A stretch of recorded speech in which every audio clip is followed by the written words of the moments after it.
Hey friends, Sean from Draft Therapy here, and on today's review for you, 3 times the fun with Perrin's Triangulation.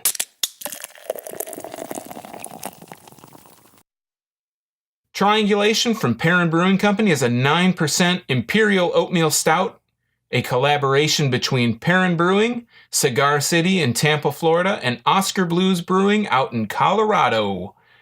So you might hear oatmeal stout, and if you're like me, you probably try and analyze and figure out exactly what that means. So it's probably a good idea to start out with a real quick primer on what a stout is, and I mean real quick because I'm chomping at the bit to try this.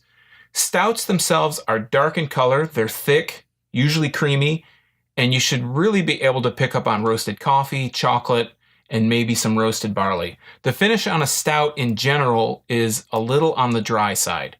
So that brings us to the oatmeal stout. This is an Imperial Oatmeal Stout, which means it's a little stronger than a regular oatmeal stout. And it's called an oatmeal stout because during the brewing process, they actually add oatmeal into it. These type of stouts share the characteristics of traditional stouts, except in the case of the oatmeal stout, the body is sweet and the finish is a little sweeter, but with a bit of dryness, not as dry as a traditional stout. They also have a bit of a smoother, creamy feel in your mouth. And while I'm not a fan of the term mouthfeel, that's exactly what it is, the way that it feels in your mouth. If you want to know more about stouts, let me know in the comments below, and maybe I can just devote a video to breaking down different kinds of stouts and good examples of them, especially Michigan ones. All right, so the moment has come, and woo doggy, I am excited to try this. Let's do it.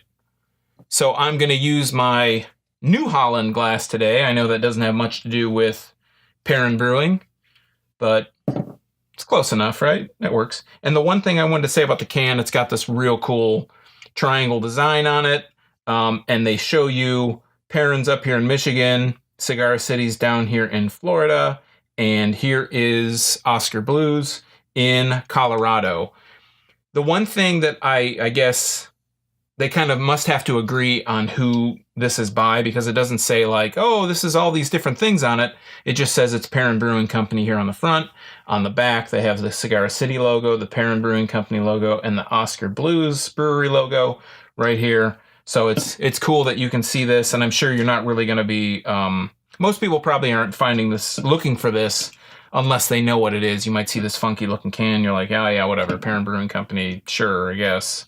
To the layman, of course, to the people that love craft beer, like myself, Perrin, wow, they do a great job in just about everything. So enough with the talking. Let's get with the opening, the pouring, the smelling, the drinking, the talking, the more talking. More talking. So I can smell right off the bat here. There's a little bit of a alcohol kind of smell to it, but it smells like chocolate. I mean, straight up chocolate. Let's pour it. Nice and dark, like I like it. On the pour, it has a little bit of a brownish, yellowish kind of color to it until it kind of gathers up with the rest of its buds down in the glass here. I'm going to start getting a little more aggressive with the pour. I'm going to pour this whole thing out. I probably should have just done that in the first place. Different beers you should pour different ways. Let's not put that all the way to the side. Let's feature that. So maybe it's because of my pour. Because of my pour, there's not a whole lot of head to it. That's fine.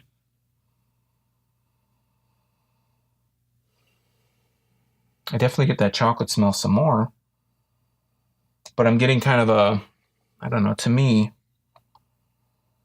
it's like an earthy kind of smell. And that might be like coffee, I'm thinking. But it smells really good. I mean, I'm not going to use it as a cologne, but but it smells pretty good. Let's take a drink.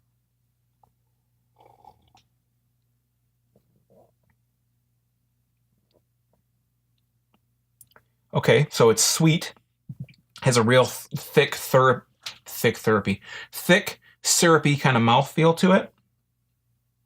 On the back end, I definitely smell kind of a roasted coffee.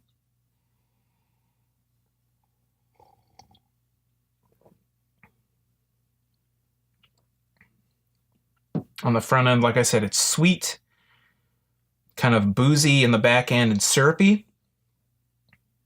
when you kind of let it settle, the aftertaste is like a more of a kind of a roasted coffee taste to it. I do get like a bitter dark chocolate kind of taste at the very end. It's like, so this is your tongue, let's say. In the middle is like that syrupy kind of coffee taste to it, and then the outsides of the tongue, you start to get that kind of like bitterness, or dark chocolate, and maybe like the roasted coffee kind of bitterness to it. But wow.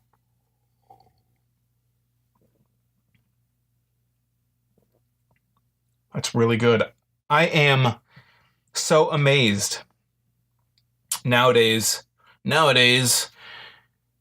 how well you can mask, or these brewers, how expert they are at their craft, that they can mask high alcohol percentages.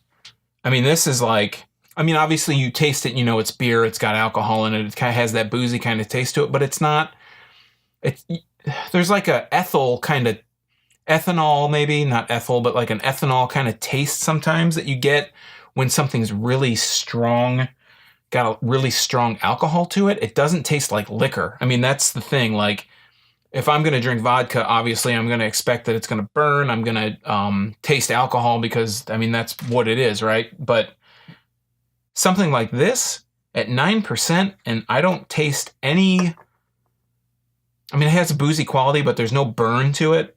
That's really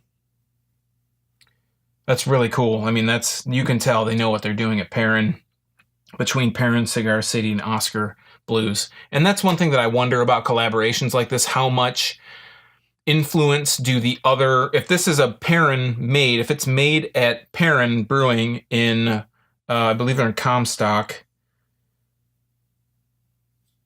Park, okay. How much outside influence does Cigar City and Oskar Blues have on the rest of the brewing process? I mean, I'm sure that they're there when everything's formulated, when they come up with the recipe, when it's actually initially, when the wort is made. I'm sure that there's some representation from each place that are there. Maybe the head brewers get together. I don't know, like once it gets past that stage where you have to wait. I mean, obviously fermentation is waiting for the yeast to kind of do its job with the sugars that are in the wort. But I don't know what kind of influence or input they have at that point. But regardless, I mean, if this is all a work of Perrin after that, this is really good. If it's not, it's still really good. It doesn't really matter. But you can kind of see there's a bit of it kind of clings to the glass. I mean, there's no head to it, but you can, when I turn the glass like this, I can see like there's like a little bit of a rainbow, not really a rainbow effect, but just like you can kind of see that there's on the edges, it's clear. It's just, wow, this is really good. And I've had this sitting around for a while, so I'm really kind of, I have a few cans left. I have all the cans left. It comes in a 4-pack. I will be checking this out probably after this video is over. I'm going to check some more of this out. Just, make sure that my opinion is valid. So friends, that is Perrin's Triangulation, a really great Imperial Oatmeal Stout. If you get the chance to find this, you should check it out. It is actually still on shelves, especially if you're a stout fan or aficionado. This is a really good one. And like I said earlier in the video, if you're interested in more information about stouts, if you're interested in hearing more about stout styles, different really good examples around the state of different stouts, let me know in the comments below and I can get into this more. Believe me, I can go all day with this. Stouts are like my favorite thing. Porters I love. Yeah, I just love dark beer. And I'm starting actually to say that I like IPAs a lot more too now. But anyways, while you're down there leaving the comment, why don't you hit the like button? And if you haven't already subscribed to the channel, subscribe so you don't miss any upcoming updates. Also, while you're down there, you can check out links to my Instagram page where I post some pictures of my beer hauls or other beer-related activity. If I go to a brewery, I usually snap a picture and post it there. You can find a link to my Facebook page down there where I want to start setting up some beer events, maybe meetups or some other activity. Maybe if you're going to a one of the beer festivals. We can kind of meet up there and talk. I love to talk to people. Or you can check out a link to my blog at drafttherapy.com, where I write brewery reviews, easy for me to say, brewery reviews from all around the state of Michigan. I'm going to try and make a trip up north and write some stuff out and post a review of the actual breweries.